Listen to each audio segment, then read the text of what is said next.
네, 감사합니다. 우리 한 번 더 인사하겠습니다. 몸을 돌려가지고 집사님, 제가 집사님과 같은 교회에 다니게 돼서 너무 좋습니다. 우리 인사 한번 할까요? 돌려서, 네, 몸을 돌려서.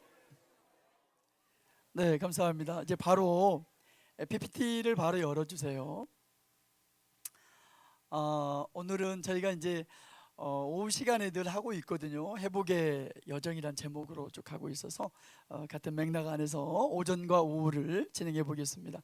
오늘 오전에는 초점을 어떻게 하면 나와 나 자신과 관계를 개발시킬 수 있을까, 그런 초점에 맞춰서 진행해 보도록 하겠습니다. 여러분, 우리 마음속에 있는 상처는요 반드시 치유되어야 됩니다. 반드시 회복돼야 돼요.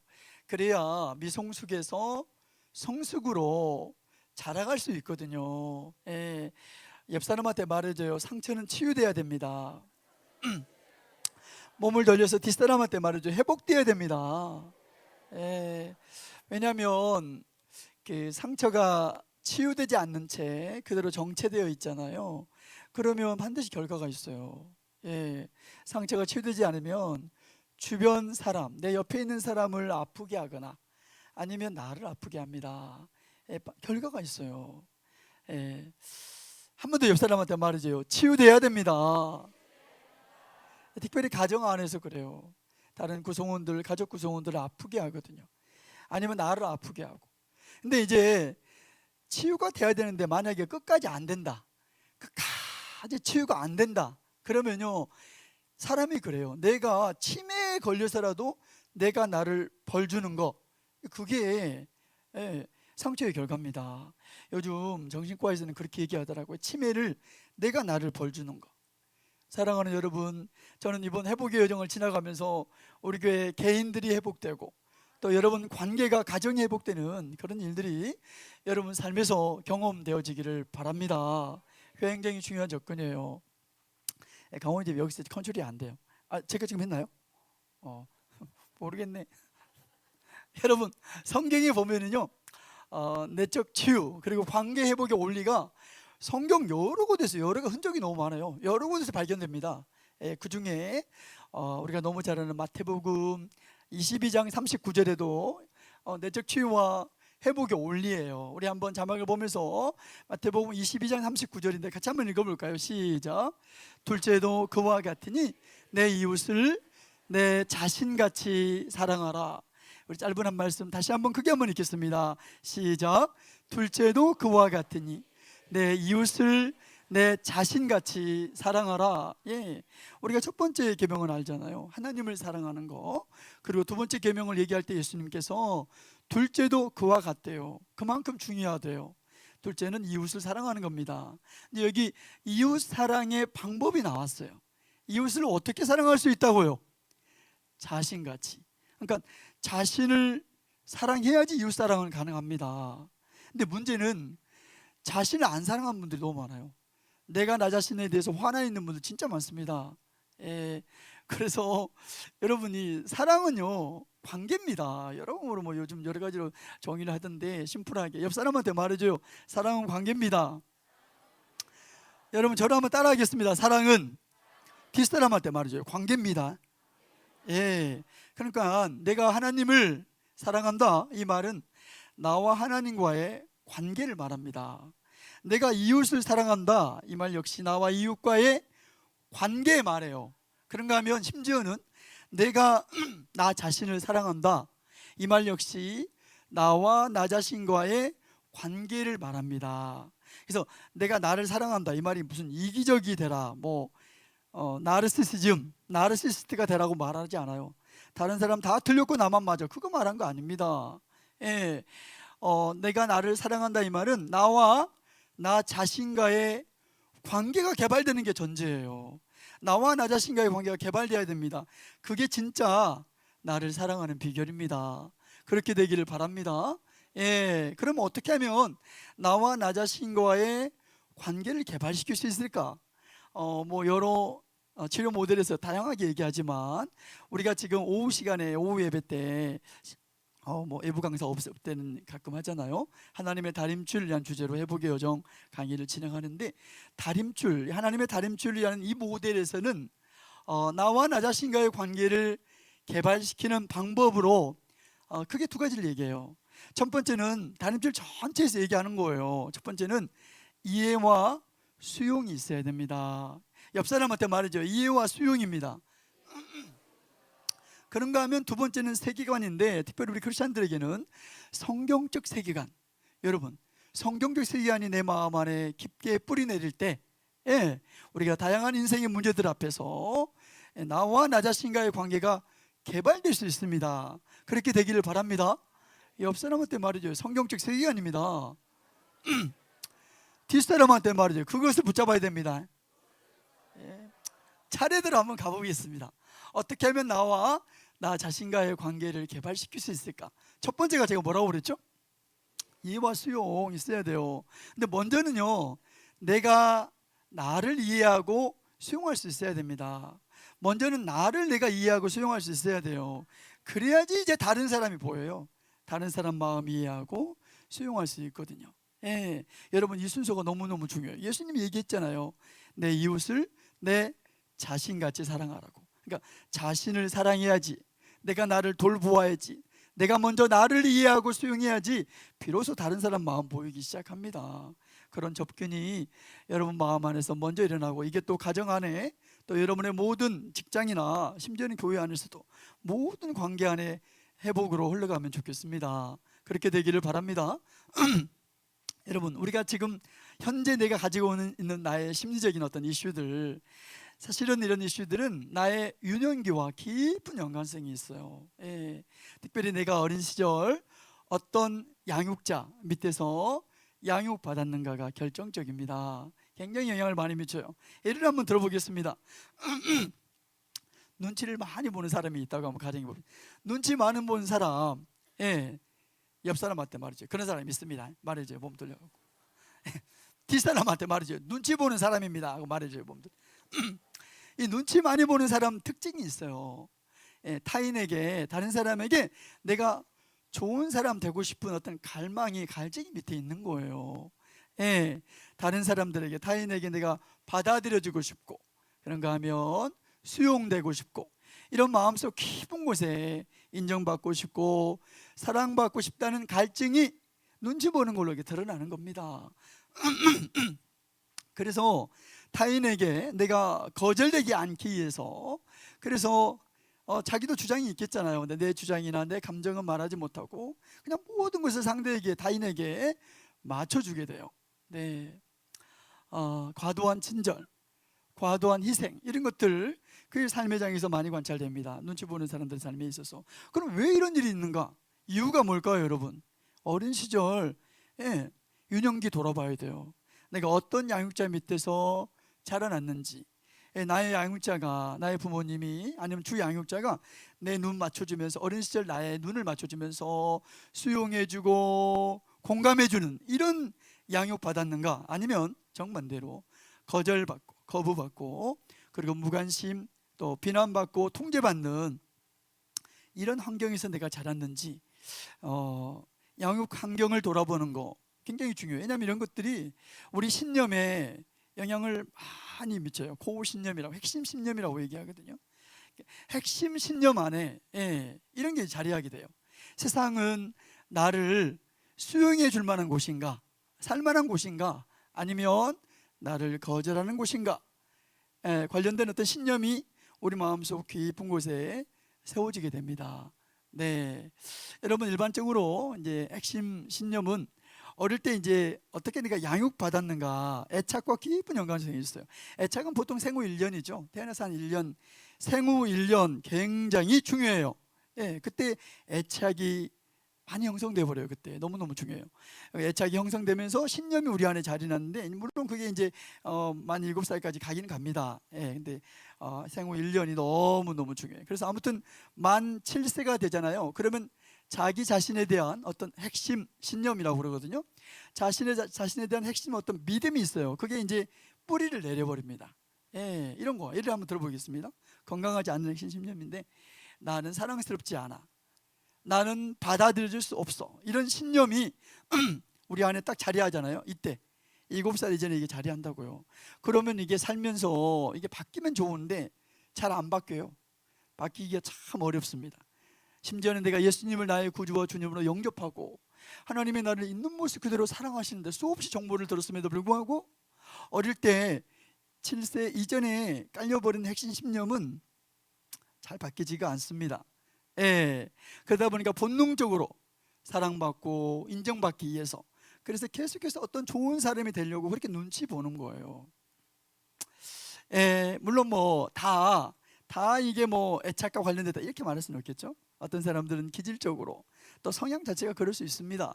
다른 사람에게 너무 중심이 가 있는 그런 성향이 있긴 해요. 그러나 더 많은 경우에는 애착과 분명 관련이 있어요. 애착 장애라고 얘기하거든요. 수용받지 못하고 상처받은 경험, 나의 유년기 때 이런 경험했을 때 그런 경험 겪지 않기 위해서 눈치 봅니다. 옆 사람한테 말해줘요. 그래서 눈치 보는 겁니다. 뒷사람한테 몸 돌려 말해줘요. 그래서 그런 겁니다. 이런 신념, 이런 거, 이게 정말 비합리적 신념, 역기능적 신념이에요. 보세요. 이런 거, 나는 사랑스럽지 않아, 나는 가치가 없고 수용될 수 없어, 내가 성공하지 않으면 필요하지 않을 거야. 건강한 신념 아니죠. 역기능적 신념, 비합리적 신념, 이게 인지 왜곡이에요. 이런 부분들이. 우리가 지향하는 크리스천으로서 성경을 기초로 해서 우리가 정말 지향하는 신념은 이런 거잖아요. 우리 한번 크게 여러분 목소리가 여러분의 귀에 들리도록 한번 읽어보겠습니다. 준비 시작. 나는 내 존재만으로도 충분하고 나는 충분히 사랑스럽고 가치 있는 사람이다. 이렇게 되면 좋겠어요. 그렇게 되기를 바랍니다. 여러분 몸 돌려갖고 옆 사람한테 마음을 담아서 한번 얘기 한번 해줄까요? 참, 집사님은 존재만으로도 충분하고 충분히 사랑스럽고 가치 있는 분입니다. 한번 얘기 한번 해줍시다. 몸을 돌려서.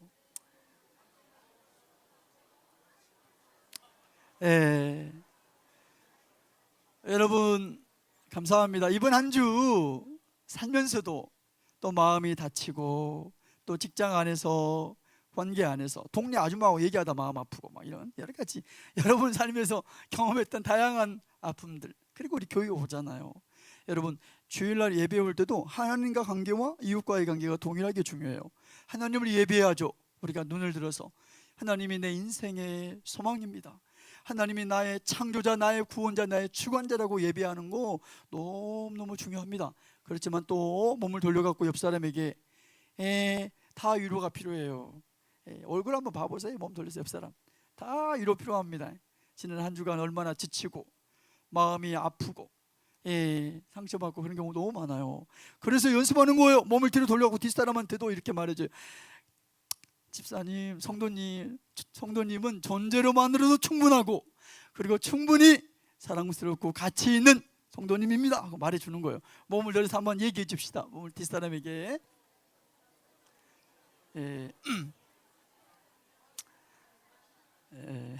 너무 중요해요.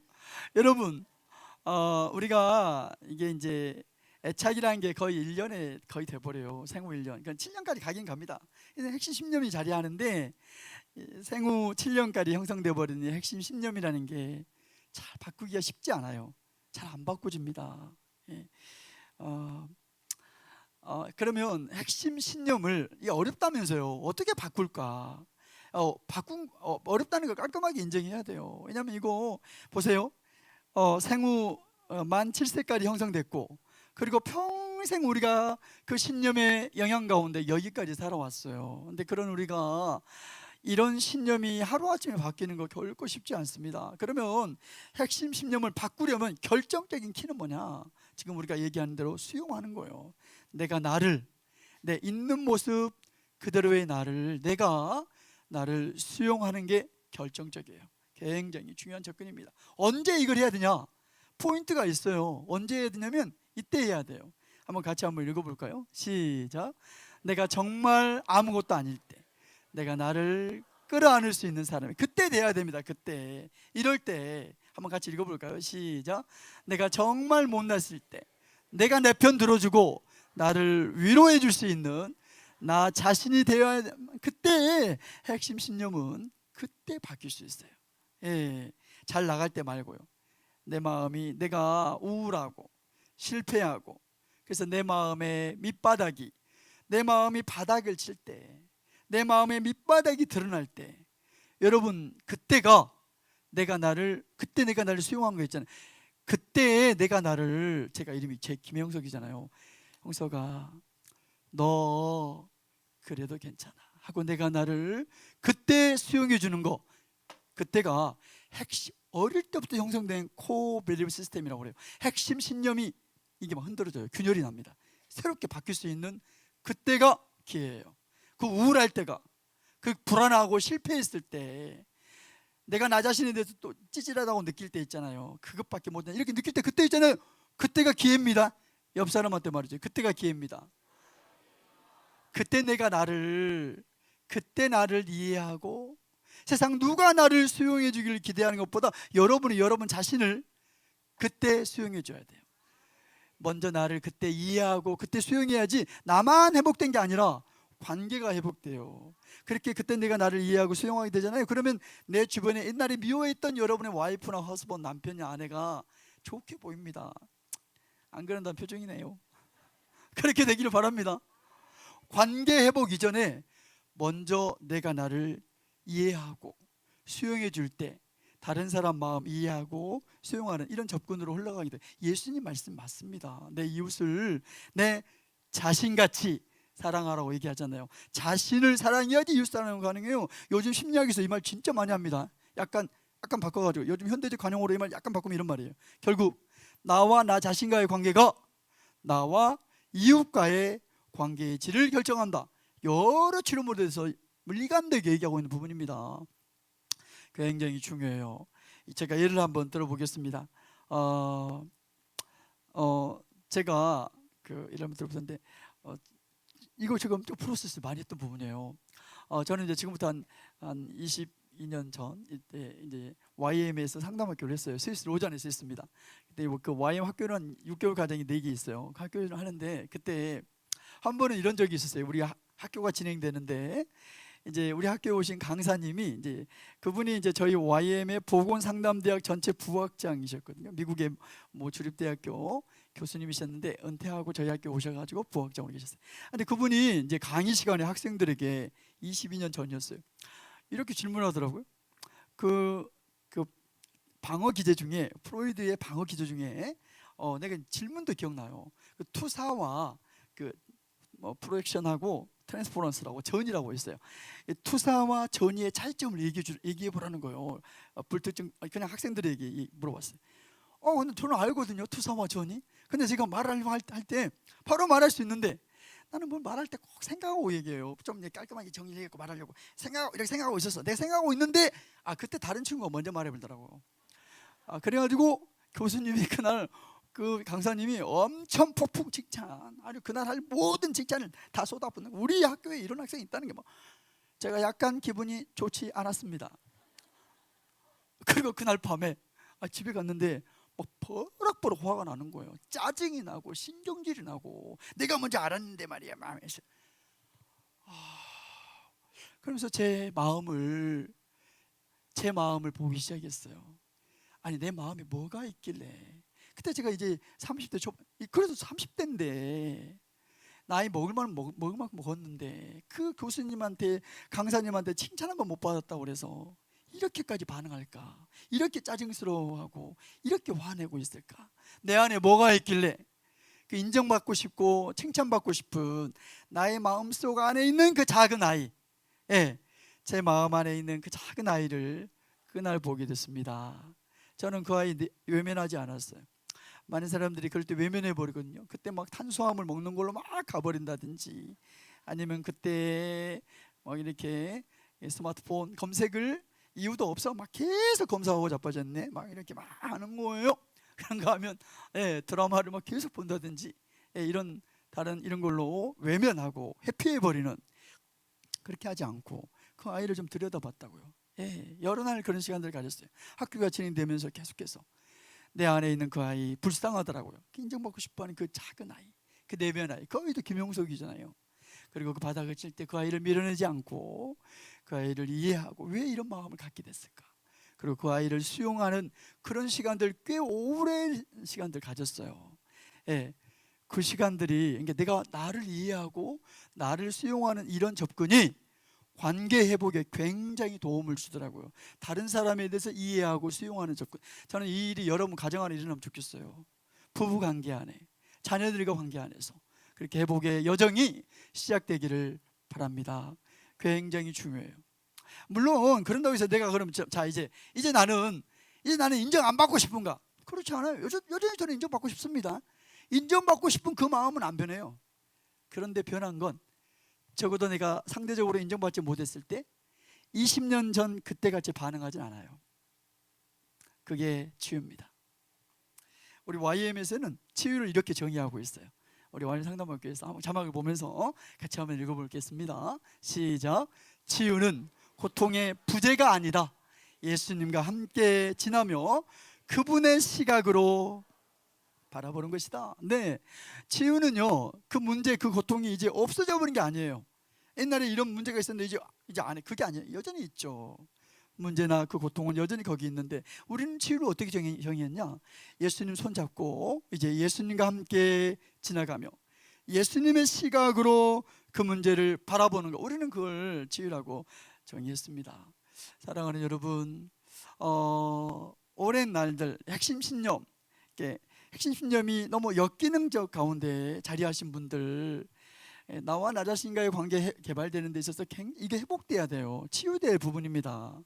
역기능적 신념, 제가 지금 말씀드리고 있는데, 이 역기능적 신념이요, 우울에도 영향을 많이 미쳐요. 우울증 환자들 신념을 보면은 이런 비합리적이고 역기능, 그래서 인지 왜곡, 우울을 그래서 심플하게 정의할 때 인지 왜곡이라고 정의한 이유가 있어요. 신념이 너무 왜곡되어 있거든요.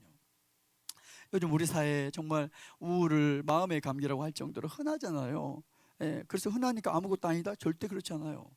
우울을 건강하게 다뤄주지 않으면, 치유되지 않으면요, 이게 일상생활의 장애뿐만 아니라 이게 극단적 선택을 한다는 게 문제예요. 그래서 여러분, 우울을 일단 치료할 때는 기본적으로 가장 먼저 중요한 건 약물 치료입니다. 그래서 우울은요, 정신과 도움 받으셔야 돼요. 내가 우울이 있다, 이건 정말 우리 한국 사회에 이렇게 자살률 높은 거, 우리나라 엄청 자살 높아요. OECD 전체에서 우리가 1등인 거 15년도 넘었습니다. 거의 20여 년 다 되고 있어요. 2등하고 갭도 엄청 큽니다. 여전히 정신과 문턱이 높은 거, 저는 원인이라고, 일본 그게 탑이라고 저는 믿습니다. 문턱이 더 낮아져야 되고 도움 받는 거. 그래서 항우울제를 복용하다 보면 한 2주 정도 복용하다 보면 호르몬의 변화가 있기 시작해요. 만약에 그게 안 맞으면, 그 약이 안 맞으면 그 선생님과 얘기하면서 약을 좀 바꾸는 것도 좋은 접근입니다. 그래서 약물을 통해 이제 호르몬 변화가 일어나잖아요. 나면은 그때는 이제 햇빛 쬐면서 밖을 좀 걷는 거, 그리고 또 영양이 있는 음식도 먹고 친구들과 관계, 이런 접근하면서 또 하나 중요한 접근이 상담 치료인데, 특별히 우울증을 치료할 때 좋은 상담 치료가 이게 인지 치료입니다. 인지행동 치료라고. 그러니까 왜냐하면 우울증 환자들의 생각 안에, 사고 안에 이 역기능 신념이 깊이 뿌리내려 있어요. 그래서 우울증 환자를 치료할 때 이렇게 접근해요. 문제가 될 만한 사고 패턴을 먼저 찾아내고, 그리고 그걸 변화시키는, 여기에 초점이 맞춰져 가지고 우울증 치료를 일반적으로 진행하고 있습니다. 우울증 환자들은 이런 인지 왜곡이 있어요. 보세요. 나는 언제나 완벽해야 돼. 여러분, 완벽주의 있잖아요. 저를 한번 따라서 할까요? 완벽주의. 완벽주의라는 이거 인지 왜곡이에요. 정말 이거 역기능적 신념입니다. 완벽주의가 우울증에 미치는 영향, 논문이 얼마나 많이 나왔는지 몰라요. 임상에서 너무 많이 발견됐어요. 완벽주의가 우울증을 낳습니다. 저를 따라하겠습니다. 완벽주의는, 다 따라하세요. 완벽주의는 옆 사람한테 말이죠, 우울증을 낳습니다. 그래서 여러분, 뒷사람한테 이렇게 말이죠. 완벽주의 버려야 됩니다. 말이죠. 완벽주의를 버리는 게 우울증 예방에서 너무너무 중요해요. 완벽주의 성향을 가진 사람들은, 자, 예를 들어서 제가 한번 성적표로 예를 한번 들어보겠습니다. 완벽주의는요, 이 70점을 70점도 잘한 거 아닙니까? 근데 70점을 빵점이라고 생각해요. 완벽주의가 그럽니다. 옆 사람한테 말이죠. 70점 빵점 아닙니다. 말이죠. 뒷사람한테 말이죠. 빵점 아닙니다. 그 중간을 망해버렸다. 배려버렸어. 중간을 실패했다고 생각한다고요. 옆 사람한테 말해, 실패한 거 아닙니다. 빨리 말해줘요. 예, 중간을 중간으로 받아들이는 연습이 너무너무 중요해요. 그래야지 스트레스를 심하게 받지 않을 수 있습니다. 완벽주의가 우울증을 낳는다고요. 예, 제가 이 문장 너무너무 좋아해요. 완벽주의 절대 이렇게 안 해요. 저를 한번 따라서 한번 같이 크게 문장 읽겠습니다. 그래도, 시작. 그래도 나를 좋아하는 사람도 있다. 이렇게 가지셔야 돼요. 예, 눈 쾌뜨고 다시 한번 졸려고 폼 잡으면 안 되죠. 허리 쭉 펴고 다시 한번 그래도 한번 해봅시다. 외쳐봅시다. 시작. 그래도 나를 좋아하는 사람도 있다. 예, 여러분, 누가 나를 싫어해, 나를 비난해, 그 사람 마음은, 그 사람 우리가 어떻게 바꿉니까? 그 사람은 못 바꿔요. 그 비난하는 그 사람은 못 바꾸는데 그 비난 때문에 힘들어하는 내 마음을 바꾸자고요. 그래야지 우울로 가지 않습니다. 그렇게 되기를 바랍니다.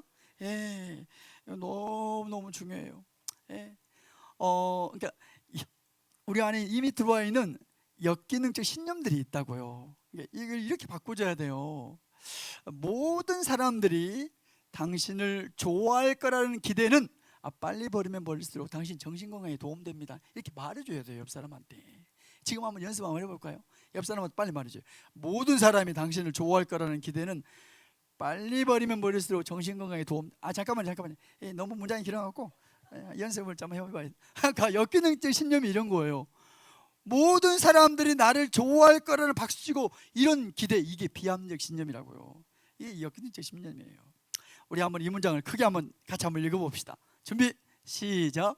모든 사람이 당신을 좋아할 거라는 기대는 빨리 버리면 버릴수록 당신 정신건강에. 완벽주의 버려야 돼요. 그래야지 우울증 예방됩니다. 그렇게 되기를 바랍니다.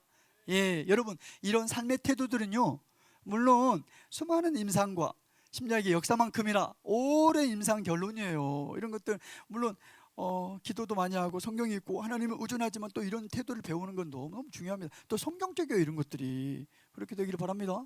예, 예. 기도하고 영빨 세고, 영빨 센데 우울해, 그런 사람들 많이 봤어요, 제가. 중요해요, 이거. 옆 사람한테 몸 돌려 말해줘요. 이렇게 말해줘요, 문장 그대로. 모든 사람이 당신을, 우리 집사님을 좋아할 거라는 기대는 빨리 버리면 버릴수록 정신건강에 도움됩니다. 빨리 말해줘요, 옆 사람한테 지금.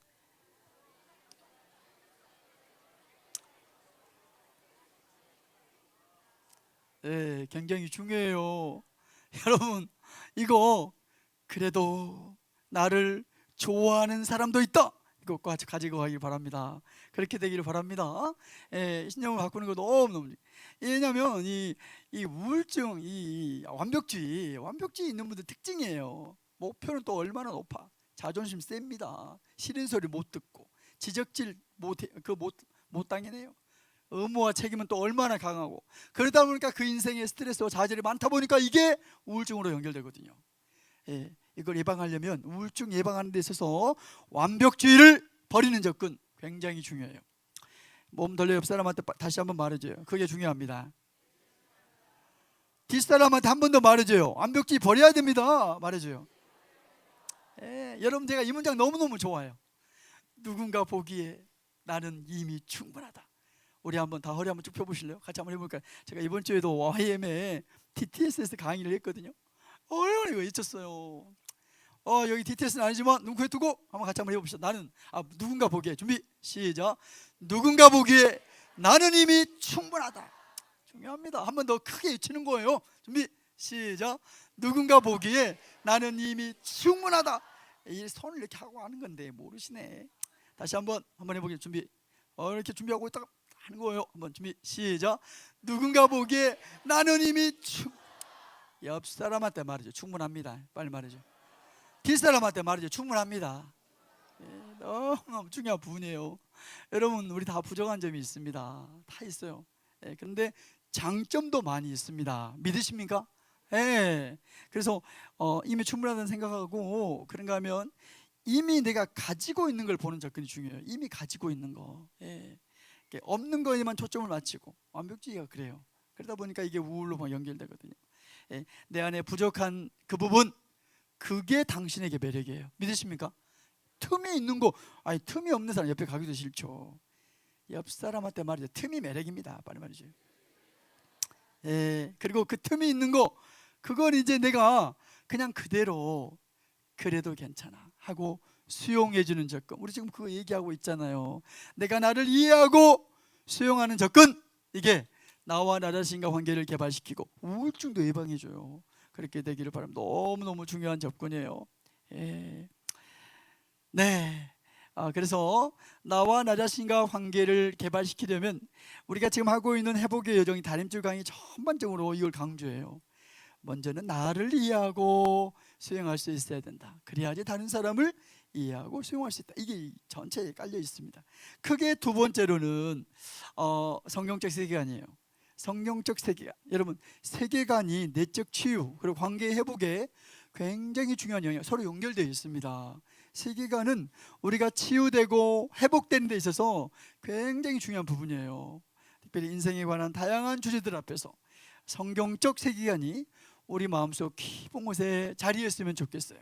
그게 나 자신과의 관계를 개발시켜 주거든요. 그렇게 되기를 바랍니다. 예, 특별히 이제 다림줄 강의 들으신 분은 알겠지만 우리 인생에 관한 4가지 큰 주제들이 있습니다. 뭐 인식론, 존재론, 목적론, 가치론, 이 각각의 주제들 안에 담긴 질문들을 마음에 던져보고 답을 찾아가도록 이 강의가 그렇게 구성되어 있거든요. 그런 시간들을 통해서 나와 나 자신과의 관계가 개발될 수 있어요. 그렇게 되기를 바랍니다. 네, 세계관. 오늘은 이제 좀 큰 그림으로 세계관을 좀 보고 싶어요.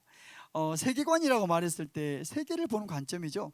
내가 몸담고 살아가고 있는 세상을 이해하는 어떤 방식, 안경이에요. 색안경과 같이 어떤 안경을 쓰냐에 따라서 다르게 보이지 않습니까?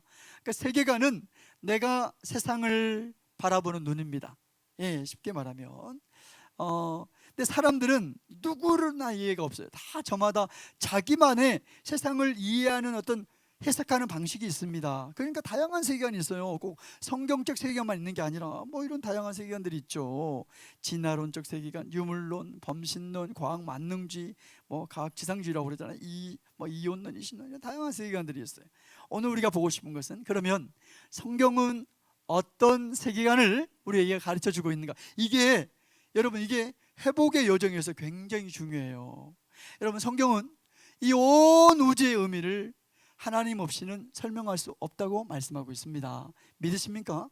너무너무 중요해요. 그래서 일단 우리가 성경적 세계관을 얘기했을 때 성경이 이제 큰 3가지의 어떤 구조를 얘기하잖아요. 창조, 타락, 구속. 이건 뭐 성경의 기본 구조입니다. 우리 한번 창조, 타락, 구속 같이 한번 읽어볼까요? 함께 읽겠습니다. 시작. 창조, 타락, 여기 3가지 여기서 기점을 여기서 이제 이거 보면서 우리가 믿는 믿음을 3가지로, 첫 번째, 하나님은 역사의 창조자이시다. 그러니까 두 번째는 하나님은 우리 인생의 구원자이시다. 그리고 3번째는 하나님은 나의 주관자이시다. 저는 이 믿음이 우리 안에 깊게 뿌리 내리면 좋겠어요. 그게 내가 치유되고 회복되는 데 있어서 이게 서로 연결돼요. 아주 깊은 연관성. 그래서 다림줄 강의에 세계관이 그래서 들어와 있습니다. 네, 우리 좀 하나하나 좀 보겠습니다. 여러분, 우리가 예수님을 믿기 전에도 관심 있죠. 내가 누구인지, 나 왜 사는지, 그런가 하면 어떻게 인생 살아야 되는지 누구나 관심이 있습니다. 근데 우리가 예수 믿은 다음에는 나는 누구이고, 나 왜 살고, 나 어떻게 살아야냐, 뭐 이거 관심이 있다가 예수 믿은 다음에 질문이 이렇게 바뀌죠.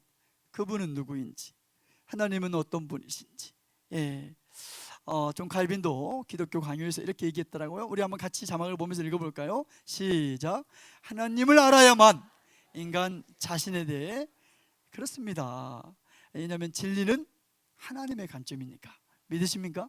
예, 저를 한번 따라하겠습니다. 진리는, 다 따라하세요. 진리는 옆 사람한테 말해줘요. 하나님의 관점입니다. 예, 그래서 하나님 안에서 나는 누구이고, 그리고 하나님 안에서 내 삶의 이유와 목적을 찾고, 그런가 하면 하나님이 내가 어떻게 살기를 원하시는지, 그래서 우리가 성경을 읽는 거 아닌가요? 예, 우리 자막을 보면서 같이 한번 읽겠습니다. 시작. 우리가 예수님을 만나고 나면 인생을 보는, 삶을 보는 관점이 달라지죠. 특별히 우리 인생의 고난의 문제, 고난과 역경을 대하는 자세와 태도가 크리스찬은 달라져요. 그렇게 되기를 바랍니다. 우리가 뭘 믿는가, 이 세 가지가 우리에게 얼마나 많은 영향을 준지 몰라요. 예, 역사의 창조자이시고 구원자이시고 주관자이신 하나님, 우리 차례대로 한번 가보겠습니다. 첫 번째, 하나님은 창조주 하나님입니다. 믿으십니까? 하나님은 나의 창조주.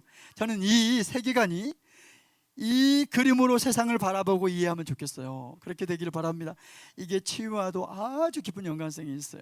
학교에서는 이걸 가르치지 않죠. 우리가 자라는 우리 자녀들 다음 세대 진화론적 세계관, 우주가 그냥 큰 폭발, 빅뱅, 어떤 대폭발로 시작했다고. 그래서 점점점 시간이 흐르면서 오늘처럼 이렇게 자리했다고 얘기하면서, 그러나 여전히 진화론자들이나 일반 무신론 과학자들이 설명하지 못하는 거, 최초의 생명체에 대해서는 여전히 이건 정말 미스터리, 신비예요.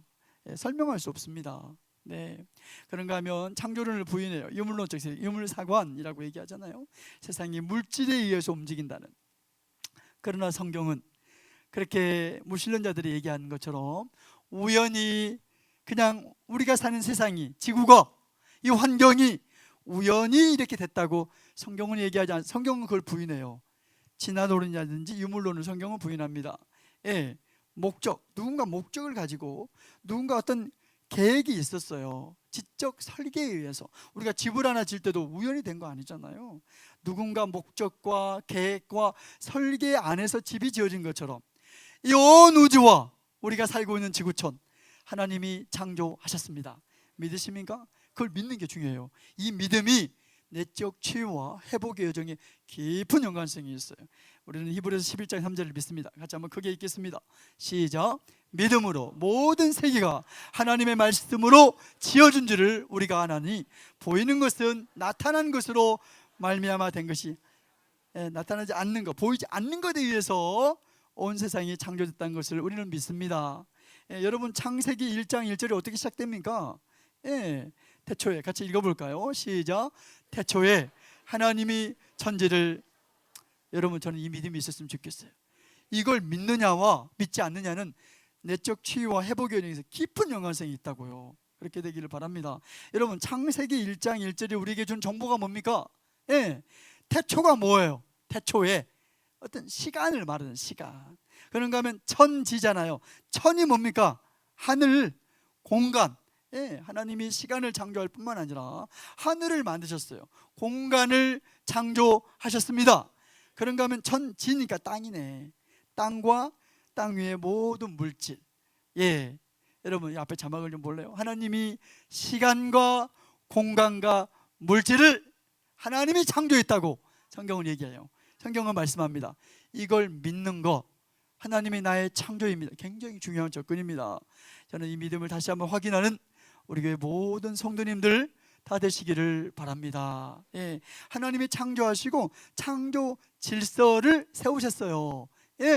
창조 질서가 너무 중요합니다. 옆 사람한테 말해줘요. 창조 질서가 중요합니다.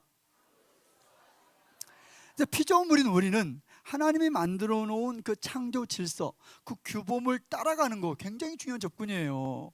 근데 이 창조 질서를 대적하고 성경의 규범을 해체하려는 움직임들이 여러 가지에서 있는데, 그 중에 하나가 동성애이고, 그 중에 하나가 제3의 성이잖아요.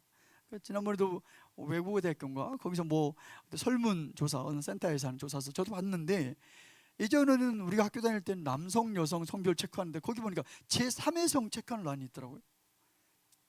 성경은 인정하지 않아요. 하나님이 온 세상을 창조했고 창조 질서를, 남성과 여성을 하나님이 창조하셨습니다. 창조 질서가 있다고요. 믿으십니까? 너무너무 지난번에도 어떤 법무법인이 설립한 공익법인이었어요. 유명한 법무법인이에요. 그 법무법인이 설립한 공익법인이었어요. 이 공익법인이 개최한 토론회, 저도 봤어요. 그 토론회에서 와, 이렇게 얘기하더라고요. 성경을 들먹이면서 구약에서는 동성애자를 죽이라고 하는데 그럼 우리가 동성애자를 죽여야 합니까? 미국에 얼마 전 드라마에 이 내용이 나와요. 이 말에 이 문장이 있어요. 그럼 우리는 동성애자를 죽여야 합니까? 이 문장이 나오면 그대로 그 사람이 인용하더라고요. 이런 질문 앞에서 우리는 웨스트민스터 신앙고백서 19번으로 딱 이걸 답을 할 수 있어야 돼요. 웨스트민스터 신앙고백서에 보면 구약의 율법 전체를 세 가지로 나눴어요. 도덕법. 저를 한번 따라하겠습니다. 도덕법, 재판법, 의식법. 이 세 가지가 구분되어 있습니다. 여러분, 도덕법은 지금도 유효해요. 예수님 다시 오실 때까지 유효한 게, 지켜가야 되는 게 옆 사람한테 말해줘요. 도덕법입니다. 바뀐 것은 재판법하고 의식법이죠.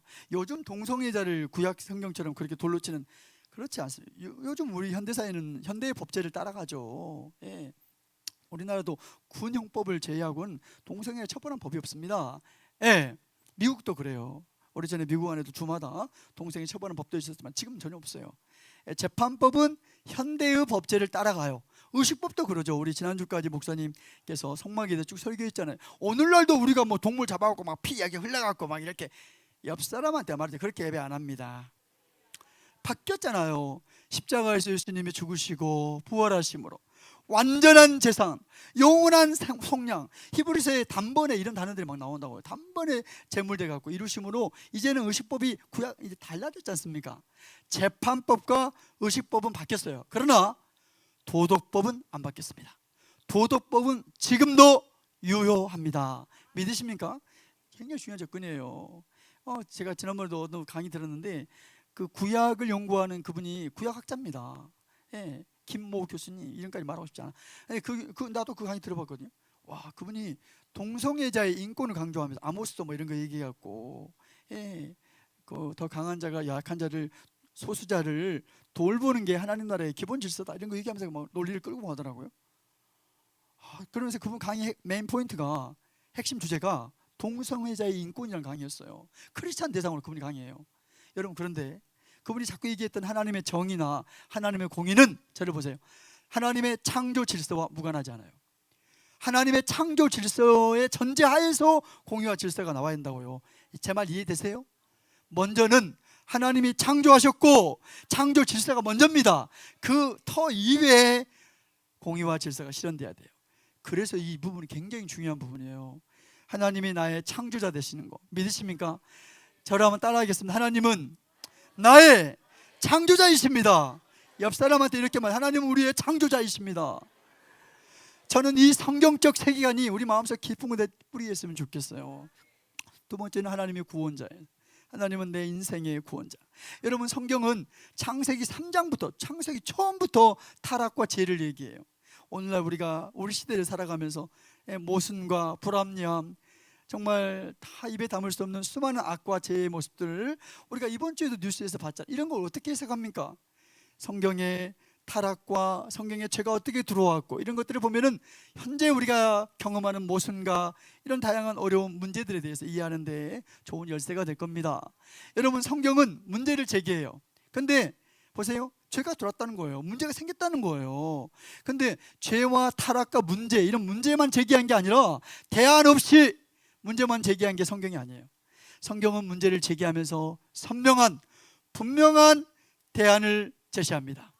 예, 그 대안이 누구세요? 신약성경이 딱 열리면서 나오. 우리 같이 한번 읽어볼까요? 시작. 아들을 낳으리니 이름을 예수라 하라. 이는 그가 자기 백성을 그들의 죄에서 구원할, 예수 그리스도가 우리의 대안이십니다. 온 인류의 대안은, 저를 한번 따라하겠습니다. 온 인류의 대안은, 다 따라하세요. 대안은, 옆 사람한테 말이죠, 예수 그리스도이십니다. 저는 이 믿음이 우리 마음속 깊은 곳에 뿌리였으면 좋겠어요. 그렇게 되기를 바랍니다. 저는 요한복음 3장 10절, 성경이 대안이라고 얘기해요. 같이 읽어보겠습니다. 시작. 하나님이 세상을 이처럼 사랑하사 독생자를 주셨으니 이는 그를 믿는 자마다 멸망하지 않고 영생을 얻게 하리. 하나님이 대안으로 예수 그리스도를 주셨습니다.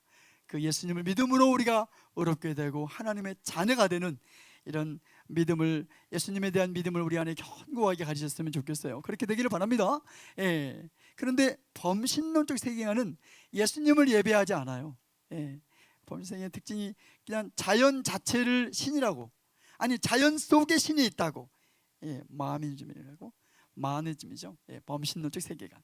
예. 그런가 하면 과학 지상주의, 과학 만능주의, 과학의 모든 해답이 있다. 과학이 대안이다.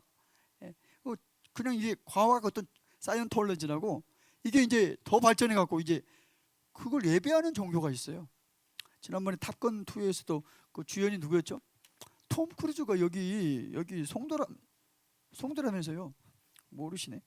아무튼 과학을 예배하는, 그럴 수 없습니다. 여러분, 우리의 대안, 우리의 구원자는 누구십니까? 예수 그리스도예요. 이 구원자 하나님에 대한 믿음. 그런가 하면 마지막 세 번째는 하나님이 내 인생의 주관자이십니다. 믿으십니까?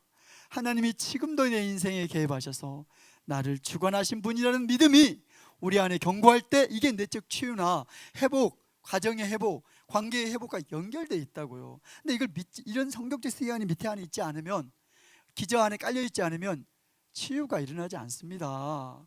예, 너무너무 중요한 부분이에요. 그런데 이 하나님이 우리 인생의 주관자라는 이 세계관과 정면으로 부딪힌 세계관이 이혼론적 세계관입니다. 여러분 들어보셨죠? 예, 이혼론적 세계관, 이혼론, 두얼리즘이라고 얘기하잖아요. 이혼론적 세계관은 세상을 두 가지로 구분해요. 그냥 자연적 세계와 일반적 세계와 초월적 세계로. 그리고 하나님은 초월적 세계에만 역사하신다. 하나님이 이 일반 세계와는 무관하다. 이게 이혼론이에요. 교회 안에도 많이 들어와 있습니다.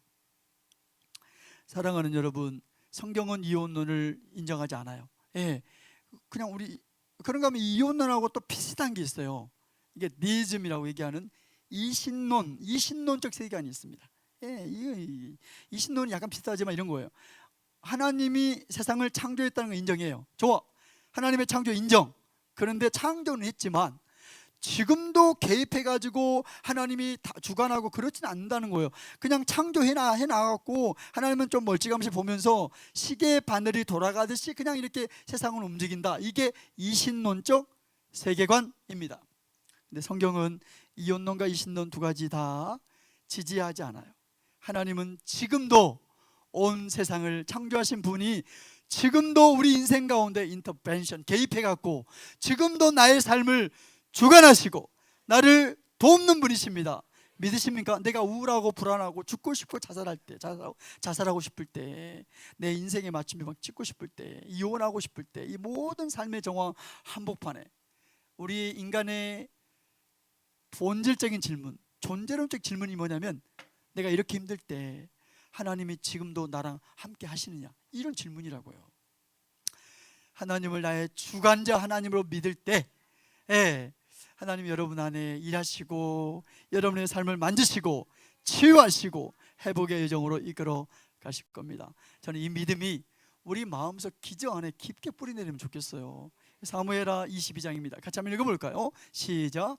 여호와께서 다윗을 모든 온수의 손과 사울의 손에서 구원하신 그날에, 다윗이 이 노래의 말씀으로, 사랑하는 여러분, 창조주 하나님은요 다윗을 지금 여기 이 삶 안에서, 사울의 손에서, 모든 온수의 손에서 구원해냈다고 성경이 말씀하잖아요. 주관자라고.